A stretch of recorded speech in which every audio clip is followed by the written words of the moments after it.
Okay, working today, a week later than originally planned. Today, we are joined by Nik Hall, who's the founder of Vitafive, who produce vitamin-based gummy supplements. And we're going to talk about consumer packaged goods, growing a business on the D2C side and also in retail as well. So, Nik, thank you very much for joining us. Why don't you give us a brief background into how you started the brand and where you're at to date? Yeah, thanks for having me. We've had quite a wild ride. Garrett and myself, we started this business when we were back in college. It was 2015, started as an idea.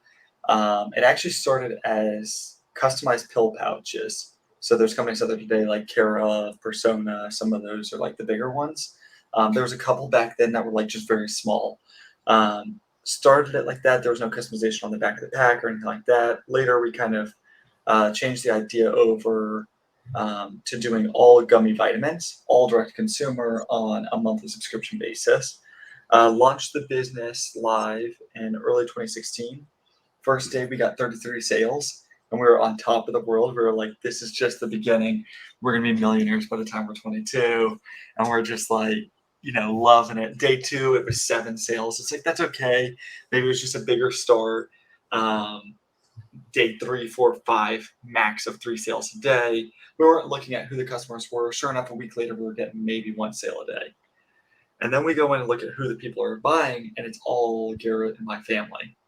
And so we had, I think, 1 real customer. I don't even know how they found us. It was probably a friend of a friend that felt forced into buying.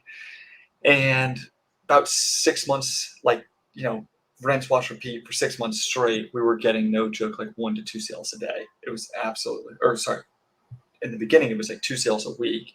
And then it became like maybe 1 to 2 sales a day towards the end of the 6 months. Then we really started figuring things out. There was like 1,000 things that we had started to do differently. Changed up our site, our marketing. This is like late 2016, early 2017. And then we really started to figure things out. Like our funnel was fixed. We were now using stuff like Shopify. Our ads were substantially better, and we started getting like really good acquisition costs at that point. Then we grew from 100 family friends is what I'll call it to over 4,000 members less than like 12 months later. And what was interesting, everything back then was these daily pouches that had your name on the back. And we hit this point of like diminishing returns, right? Like you'll see with a lot of companies, you see Cara, Ritual, a lot of these D2C only brands where they have a couple different ways of going, and they have one way of raising a ton of money.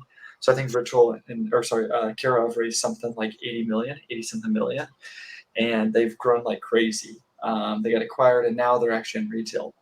Or you see other companies like Smarty Pants, Ollie, within our space, Zarbee's, they'll raise a little bit of money, but they really are raising just a little bit to get like the inventory, and then they go retail a more organic route. And so we decided, let's go ahead and go the more organic route of retail. And so in early 2019, we launched our first retailers. By the end of 2019, we had like 500 retailers. In 2020, last year we had about 5,000. Now we've got about 6,500 retailers throughout the nation. So today we're in anything from your Targets, Walgreens, Kroger, Rite Aid, kind of all around, and we're focusing on Amazon, our website a little bit, as well as the retail channels as well. But we feel like we've gotten an MBA 3 different times, with D2C as one, Amazon as another, and retail as another. Very crazy ride to date. A few things I want to ask you actually. So you came straight out of college and you started this company. Where, like, obviously you've bootstrapped it. Like, what did you do in terms of like funding for the initial costs, and when did you do you ever feel as though you missed out, or maybe not going into like some type of job straight away, or was it just a case of you always knew you wanted to be an entrepreneur and start your own thing? Yeah, a couple things. The first is I felt like I was missing out in the beginning days because I was missing out on a whole lot of salary. My first year I made $7,000. My second year I made $17,000. So back then I was like, I would have traded with anyone. Nowadays I wouldn't trade with most anyone. I know the security of my job. I'm able to make a reasonable salary. I love what I do every single day. But in the early days, in terms of the raising money, we did raise a bit of money. 6 figures, nothing too crazy. And that was mainly from like family friends. So Got it. And you said, like, obviously there was a turning point where things started to pick up traction and you got actual customers as opposed to family and friends. When was that? And what was the key to like cracking that? yeah, I mean, like if I wanted to narrow it down, because I know everyone likes to hear like, oh, it was one thing. The reality is it wasn't one thing. It was, no joke, hundreds of things that we were changing on a weekly basis or whatever. The biggest thing though was just making sure that our funnel was super, super easy to get through. So fortunately, if anyone's going and starting a site nowadays, they're likely going to hop on a Shopify. There's a couple other platforms they may use, but Shopify is the usual one that everyone uses. And fortunately for those, the funnels are fairly simple, right? Yeah. There's some tweaking and optimizing that you could do, but ours before, I think it took 8 steps to get to the checkout, whereas most it's add to cart, press the checkout button, now you're on the checkout page. Before for us, it was like, what's your name? What's this? What's this? But like there was nothing that was like intuitive. So that was like the biggest thing. And the second thing, remind you, this is back in 2017. So take this with a big grain of salt. Is we started doing videos, and in our early days, we spent $10,000 on like professional video, and it did horrible. Like we put a lot of money towards it. We were like, when we were in 2015, 2016, we were in the mindset of like, oh, we're gonna be the next Dollar Shave Club, right? As everyone thought or everyone thinks. And it's like, no, sorry. Video didn't go viral. No one's probably seen the video. It was probably a total waste of money. But what worked really well was honestly just your crappy videos of like, taking your phone and like literally we used to name the ads crappy video this because that's just what worked. Yeah.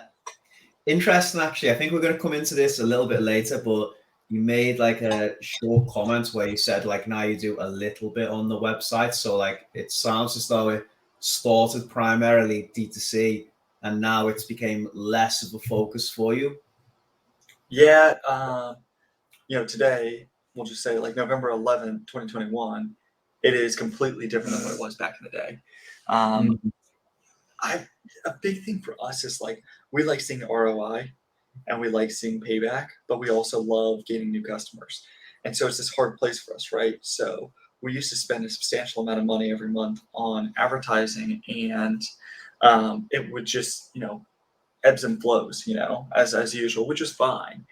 But recently, with all the iOS changes, it's been, substantially harder to do that. So while we still have focus on it, we still do a lot of email, SMS, working on doing some stuff with like brand ambassadors and stuff like that. The Facebook, Instagram channels it's very, very difficult to make like, a positive ROI, even when you're looking at it on an MER basis. So. Yeah. Difficult times, isn't it? And we were just talking about this before we came on to the call in that regard. So yeah, it's going to be interesting, I think, at the beginning of next year when it really starts to hurt people's cash flow. I think there's going to be big winners and losers, but that's another topic for another day. So I'll let Leah take over from here. So you were obviously mentioning different like SMS, email and stuff like that. Which of the marketing channels from the beginning to where you are now do you think have been more effective? So in the early days, it was definitely like your Facebook, Instagram, right? Honestly, we were like, for all the listeners out there, understand like for Garrett and myself, we were 2 college kids that did okay in school at best, and had no marketing background. We kind of went out there totally blind. So in the early days, we actually thought that email, because SMS wasn't really big back in 2016, or at least we didn't think it was. And we thought it was just nonsense because we always delete the emails. But what's funny is we would only delete the emails we didn't like. So in the early days, it was Facebook. Today, no questions asked, it's email and SMS. Like that is our primary focus. How do we get in touch in some way with those customers? And then of course, like, there are going to be people out there that are going to say like, oh, email and SMS are not good, or I don't want to annoy my customers, or whatever it might be. Totally fine. You can look at it however you want. But usually it's probably a little bit more of like an error, like a a user error, like my error in doing the emails or something. But yeah, I mean, and I think that's going to be a tried and true way throughout. There's always going to be like the next thing. But Jeff Bezos had this quote that I was listening to a couple of weeks ago, and he had a genius way of looking at it. He goes, everyone's looking for what is the next big thing, right? Oh, is it going to be like Tesla? Is it Rivian? Is it whatever, right? But the way that he looks at it is quite the opposite. And he looks at it as what is not going away, and let's invest big there. And so if you look at the Amazon model, he has a couple of things that he keeps very consistent. People are always going to want lower prices. People are always going to want faster shipping. And so look at where they're investing their resources. More planes for faster shipping, and consistently trying to find these good brands with lower prices. And it's like, when it was said like that, it makes total sense. People are always going to have their email on their phone. It's not to say that people aren't going to create filters or whatever, but you got that, you got SMS. I don't think that those are going to go away for a long time. Will they be less effective? Of course, but I think that'll be the longest lasting. Yeah, I definitely think what you're saying there with, I mean, we've spoken about it between me and Adam, saying about the shipping and things like that. That is always going to progressively be present on everyone's mind. We're getting to a point now where it's like people want things instantly. They want it there. No, I mean, I don't know what it's like in America at the moment, but over here it's like the high street's kind of dying off because no one's going out, no one's going buying things. They just want it. They want it to be in the house and it's there and it's done. But yeah, I mean, have you kind of seen anything like that? I mean, you're obviously doing a subscription, so is that like are the people kind of wanting things sooner, or do they want it before something's running out, or do they want it on the day? Like, has there been any kind of feedback for that? If you see like overall customer demands in like America, everyone's wanting things like as fast as possible. I mean, Amazon now has like same day. Walmart has some stuff with same day. They're going to start coming up with like these multi-channel fulfillment centers and stuff, from whether it's Instacart, DoorDash, whatever it may be, where it's like even us, we can do some stuff, but we have to be in all those DCs or whatever it may be. I think that'll continue to be a thing. I know for me, I never did any of the grocery delivery. It just was never really a thought to me. It's just, I've always gone to the grocery store to go get my groceries, but I did it a couple times for the business. And I'm like, wait, why was I wasting my time before going? And it's like, we used to have these assistants to go, get the supplies and do all this stuff. And I mean, this has been long lasting, right? But like, I think once people start to get the hang of it, they're like, wait, I didn't go into the grocery store and get tricked into buying not just milk, but 42 other things. Yeah. 41 that I didn't need. Yeah. I think there's the thing as well of being told you need something before you've even noticed it. So obviously at the moment there's I mean, we set up flows that are, oh, you're running out of something, remember to go and buy that. But I think that'll slowly maybe turn into, you're getting to the end of it, we've already sent it, it's on its way to you, you've got it before you even knew you needed it. And I mean, oh, what a crazy life. The computers know what we need before we do. Oh, totally. I know, it's insane. Yeah, it's actually interesting talking about the shipping, because I know in the States, I mean, it's such a big country compared to the UK. People here, and maybe you guys are actually a little bit more patient with things. I know it's not like abnormal to wait 3 to 5 days, but here it's pretty much, next day delivery instantaneously, or people. Is that right? Okay. People get pissed off and like they just won't shop. And like paying for expedited shipping again is another thing that really just turns people away. So it's interesting. Yeah, I mean, like for us, I know I don't know exactly like how it is overall, but I know for me, I'm like, I'll buy one product if I can get it today rather than tomorrow or the next day. So and I know on our site people are, we used to have an option that would just take longer, but it would be way cheaper on the shipping. And if it's taking 7 days, sorry, but this isn't 2005 anymore. It's like people are like, that's not okay. Especially for a consumable based product like you guys have. So so I suppose on the same lines, like the distribution strategy has clearly changed for you from starting off like natively on D2C. So when did you said 2019 was it that you went into retail? Yeah, mid 2018 we had hit a point, and really like the point for us was, and this you'll see typical within almost all subscription companies, is you hit this point of diminishing returns, right? Like you're growing, and then like you grow, and then you grow like this, and then it starts tapering off like that. And at some point, the reality is it's a cash flow game. It's not a profitability game. We were profitable on the long term of the customer. We've always focused on that. That wasn't as much a thing. Like today, I think that's very common because no one really wants to buy a company that's not profitable or whatever. But if you look at previous acquisitions in the last 5 years, there have been a lot of companies that are like, oh, well, you're just massive. Dollar Shave Club's one of them. And incredibly impressive. But, it comes at in a different way, I guess. So we, in 2018, mid-2018, hit this point where we were like, okay, we're growing still, and we're growing at a reasonable rate, adding on a bit of revenue every month, but we just we were losing so many customers, not in terms of percentage. Like our percentage is lower than industry average for sure, but it was just so hard to grow. And we're like, we want to keep growing. We don't want to leave this at a $2 million business.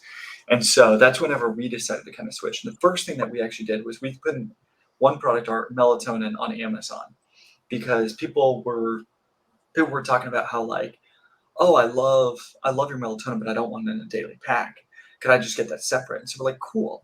They love the fact that it's less plastic waste. They love the fact that it's a really good effective vitamin, but they just don't want to take it with their omega multi-D, whatever else. And so we're like, cool, we'll go ahead and do that. And it launched really well. And then it was like, maybe we're onto something. And so then we gradually kind of launched some of the other products and started doing fairly well on Amazon as a whole. And the reason why we kind of gradually switched all that was, how do we get our product in the hands of as many people as possible? And we wanted to make sure that we went the right way first. We didn't want to hit the Walmart customers first, or the TJ Maxx or the Ross, or those. We wanted to kind of go a little bit higher end. Like our big goal was to get Target, and we're super, super fortunate to get that in mid 2020. But that was definitely the big goal there. Out of curiosity, being in so many prominent retail locations, does that have a positive net knock-on effect onto the website as well? Because I'm assuming, correct me if I'm wrong, maybe you can offer a more cost-efficient saving on this subscription model of the business compared to retail, or is that not the case? Well, you've got it's probably, short answer, but no, because they're going to require certain we have MAP pricing, so it's minimum advertised price. And if I say minimum advertised price is $12.99, I'm not going to do that on my site nor theirs. So if you go to Target, you're going to get it for the same price as our site. So there is definitely this this hard part of how do you get someone to want to buy on your site versus Amazon or Target?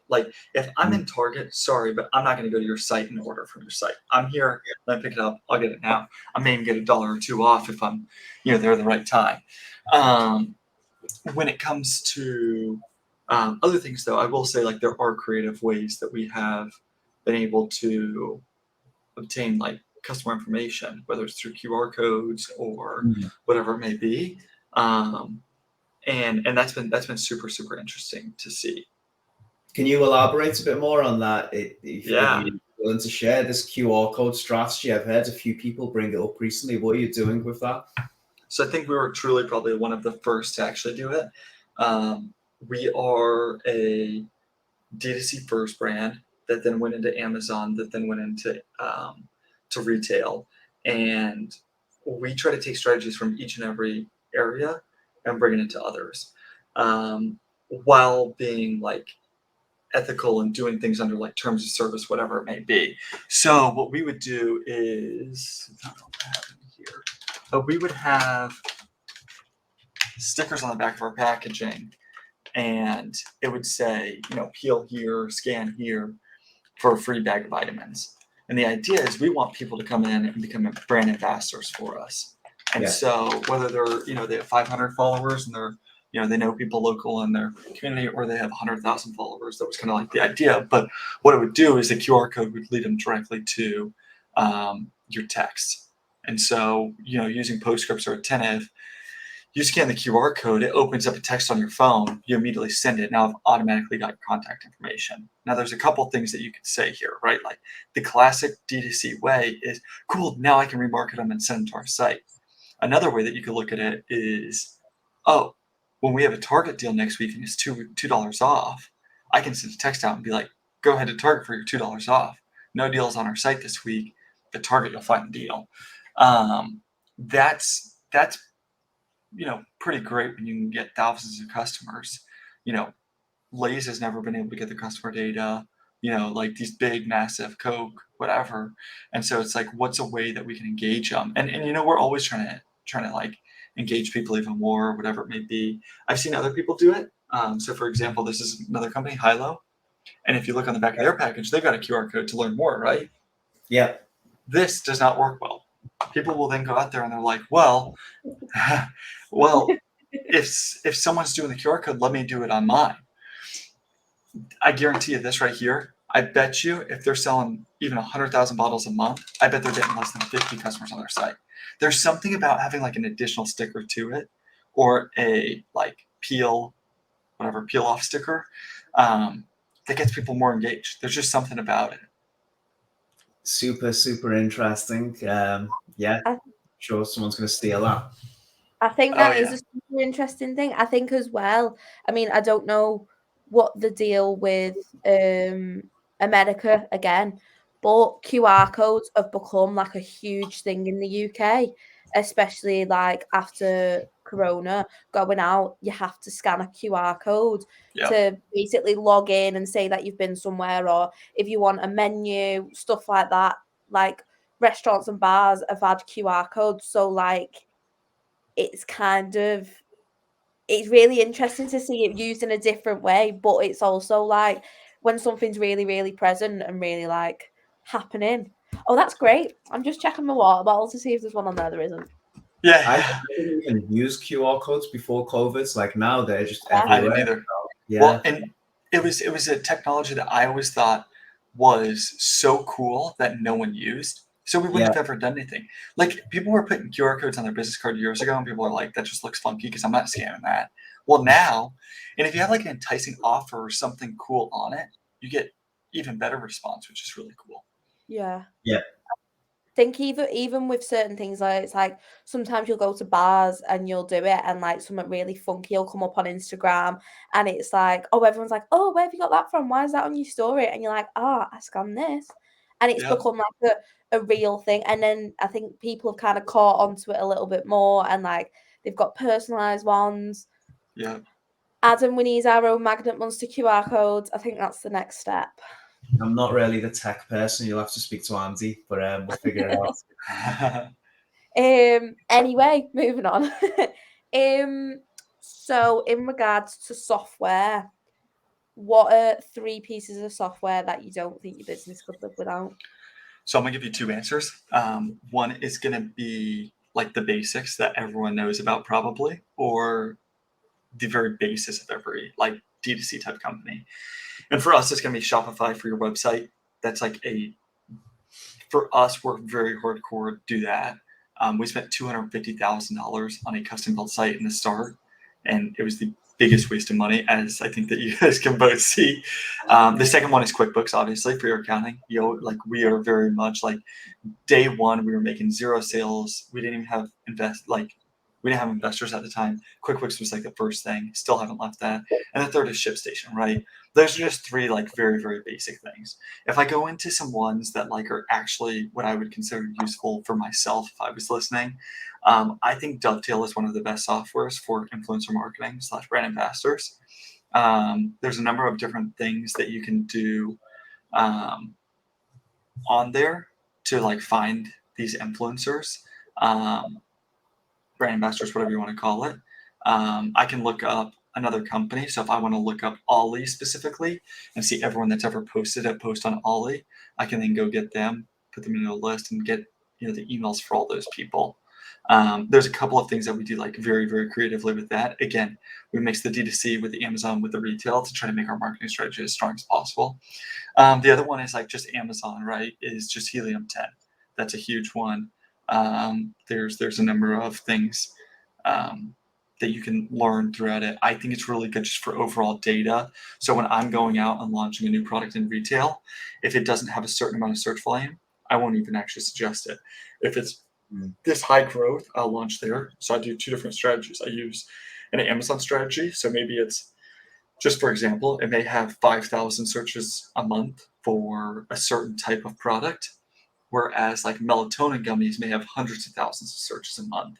And it's like, melatonin gummies is what I may put into retail, but I may do like a tart cherry or something different, like a small product onto Amazon. So those are 2 other ones that I would suggest. That's very interesting, actually. So you're using that to like de-risk launching new products. Yep. Yeah, exactly. So I use it for Amazon, to be honest. Yeah. That's where I started, right? But what's really useful is, and one thing to understand is with Helium 10, you can go in there and there's like ways that you can search on Amazon or whatever. Amazon and retail are different games. So you do have to understand, like if I'm in the supplement space, in order to win on Amazon, you've got to be above $15. In order to win in retail, you have to be below $15. They don't mix well. And so that's the base of it. But I think there are some things where like you can see consumer demand, and that's super, super powerful. Do you ever use and leverage like email and SMS as a way to just find out what customers want you to release next, like in terms of flavoring or different type of SKUs, and just say, what would you like to see next? And then go ahead and create it based on their answers. And in terms of email and SMS, we'll usually leave that one strictly to email. Mm-hmm. But what's funny with it is it has, not always, but it has been some of our highest revenue things as well, which is so interesting. And I think it's just getting in the psychology of these people. And they're like, well, I love that you want my opinion.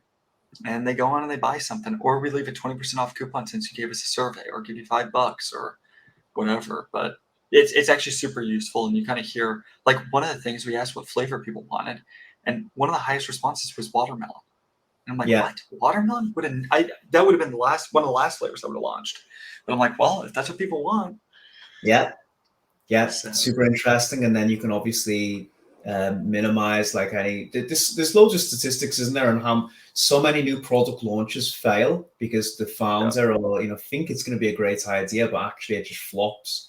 Another one. Actually, I'll say another software. This is an Amazon type software, but it's called Pickfu, PICKFU.com, and they do like A/B testing. So if I want to test like a jar, a white jar versus black jar, I can see what consumers will see. And if it's like a 55-45, I wouldn't take that as fact. But I've done some stuff where I was like, I love this one, it looks amazing, and then I do a test on it, and it is like 10% of people liked it, and I'm like, whoa. So that's always a super useful one. So you can target like, hey, I want women from 25 to 40 years old that have a dog and I don't know, have a Prime account. Just crazy information. So definitely need to list this software because you're dropping some serious knowledge bombs, especially on Amazon after this. I use it for everything though. Yeah, so. That's super interesting. I've never even heard that one before, to be completely honest. So Pickfu, right? PICKFU. Yep. I'm making a note, Adam, don't worry. So the subscription-based model, let's talk specifically about the D2C side here.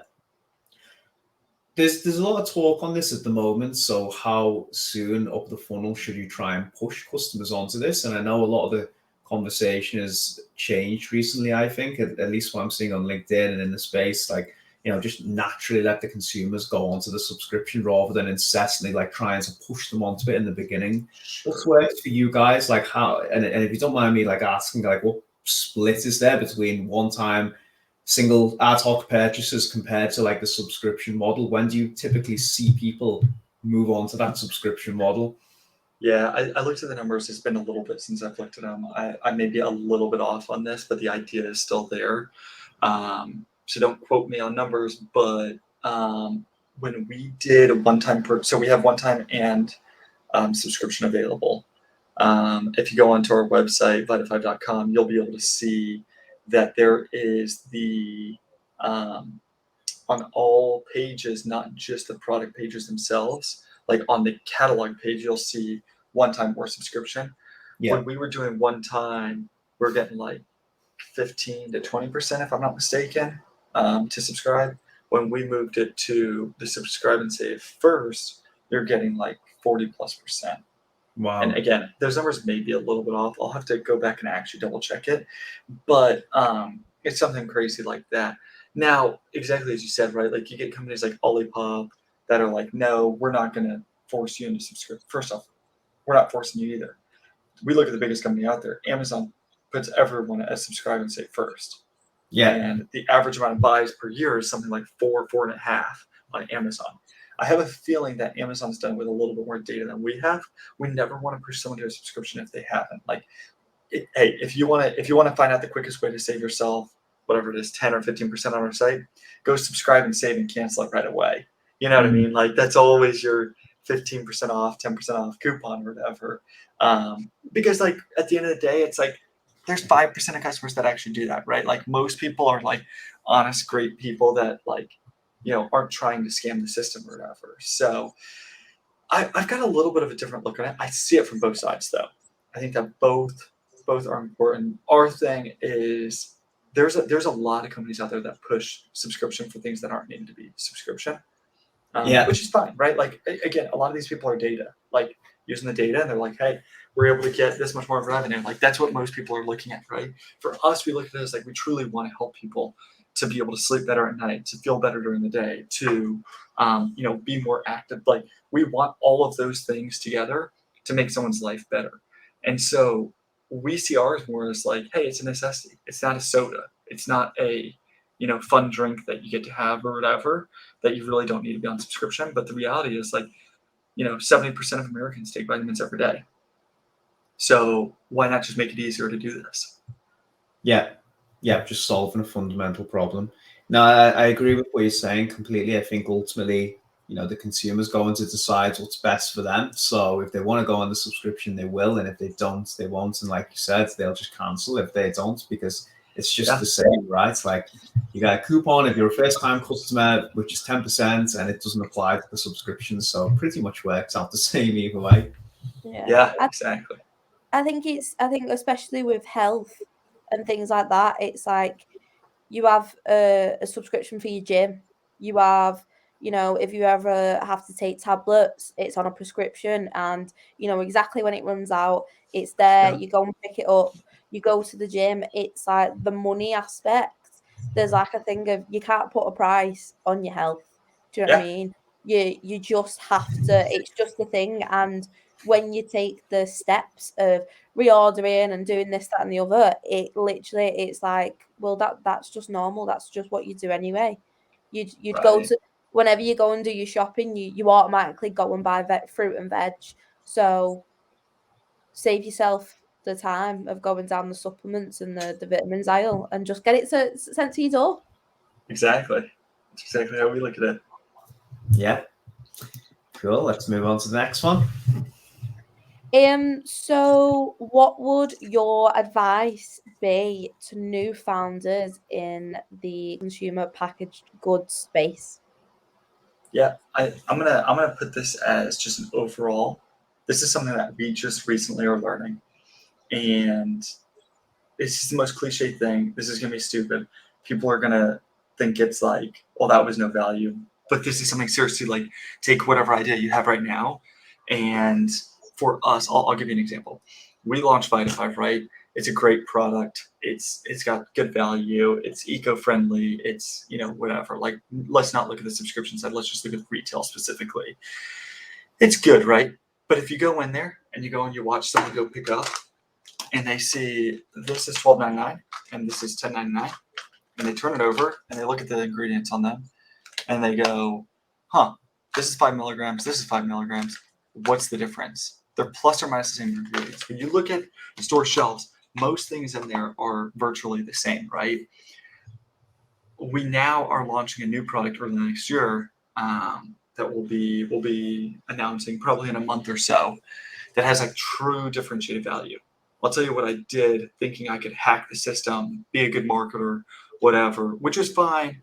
back 10 years ago is you could launch something and just be really good at, like, I would even say just advertising, not even marketing. Yeah. I think that like the product just has to be, lo and behold, like just better, like a true value that people are actually asking for. Again, with this Helium 10 software, go onto your competitors, listings on Amazon and find out what are all the bad reviews. For example, it tastes like crap. Oh, this is horrible. Like, okay, cool. Then fix the taste on it. Oh, it has way too many carbs. Okay, fix the carbs in it. Like if you look at Smart Sweets, they launched a low sugar candy. That was huge. Everyone was complaining about sugar. Oh, I love Swedish Fish, but I hate the sugar. Cool. They launched products in that area. People like to go out there and just think like their ideas are the best, including myself. And I launch it, and I'm like, I'm looking at launching this new product, and there was just one, again, like this. We're launching this. This is the container or the package, whatever you want to call it. This is a complete pain to fill. So like we have to hand fill each and every one of these. Like we have tens of thousands of these being filled manually still to this day, when I could run a line of vitamins 300 bottles a minute. So it's like I'm getting like 5 bags done a minute compared to 300. And when it sits on shelf, as much as it may look pretty on Amazon or on our site, when it sits on shelf, sometimes it sits like this. It's like major issues that sound cool. And it's like, oh, we're so innovative. It's like, I don't think it's as much worry about the innovation as it is like, just make it a little bit better. One of my favorite business models ever in the US, and I don't even know if it's outside of Texas, it may be, is this company called Take 5 Oil Change. Okay, I don't know about you guys, but over here, oil changes take an hour and a half on your Saturday morning. I hate wasting my time on a Saturday.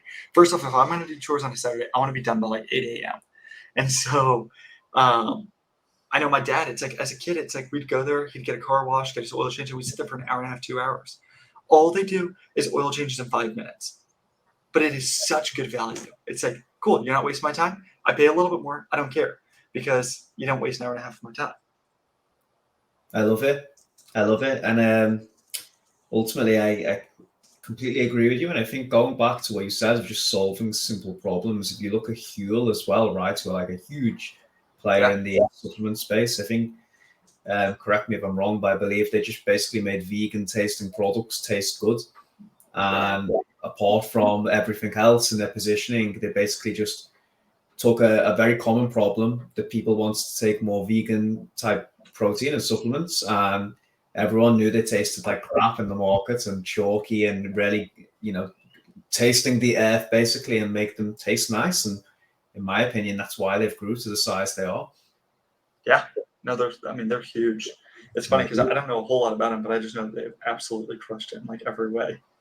Yeah, it's actually unbelievable how fast they have grew.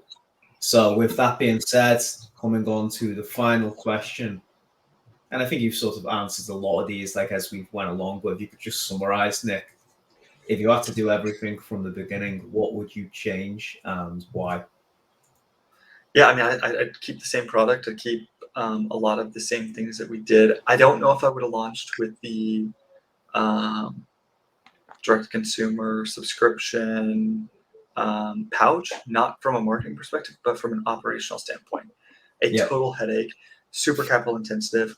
Then, like, we had a manufacturer, but we were co-packing ourselves. Just massive headaches. I would have made everything, like, if I were to do it today, I would find a supplier and hope that they can make the product, fill the product within, and then all I do is the marketing. And then what I would say is, honestly, back in the time, in 2015, 16, I wish that we would have invested a lot more in like the early channels. So like the Facebook and Instagram really early on, and figured that out right away. Use like the experts in the field. A lot of people want to do everything themselves, like myself. Like I'm the first one to blame myself on that. I would outsource where I can, and the last things 16, I would have launched on Amazon. But today I look at it as like, I spend a little bit of test money on some new markets and then continue with the things that we know works, and just have a product that's just like undeniably amazing. Yeah. Love it. Straightforward, simple, and makes complete sense. Yeah. So, first of all, thank you so much for sharing all your insights. I think it was, very humble story and so many amazing strategies and software as well, which would be great if you could list afterwards again. But if anyone wants to find out more about the company, what's the best way to contact you? Yeah, if they want to chat with me, LinkedIn's always easy. Nik Hall, I'm an NIK, so it's real easy to find me there. LinkedIn's the best. I'm on social media, but very little. And then obviously anything with the company, feel free to reach out to the site. There's a big thing that we're launching probably early next year, but we'll be announcing next month. So email, SMS, sign up for that stuff, and you'll be the first one out there. So amazing. So I'll make sure to post the sign up to the newsletter. After this in the comments, so everyone can see. Give you a tag, Nik. If anyone wants to drop any questions, feel free to follow up and leave them in the comments. But otherwise, thanks once again for your time. Really appreciate it. And we're going to end things here. awesome. Thanks, guys. Cheers.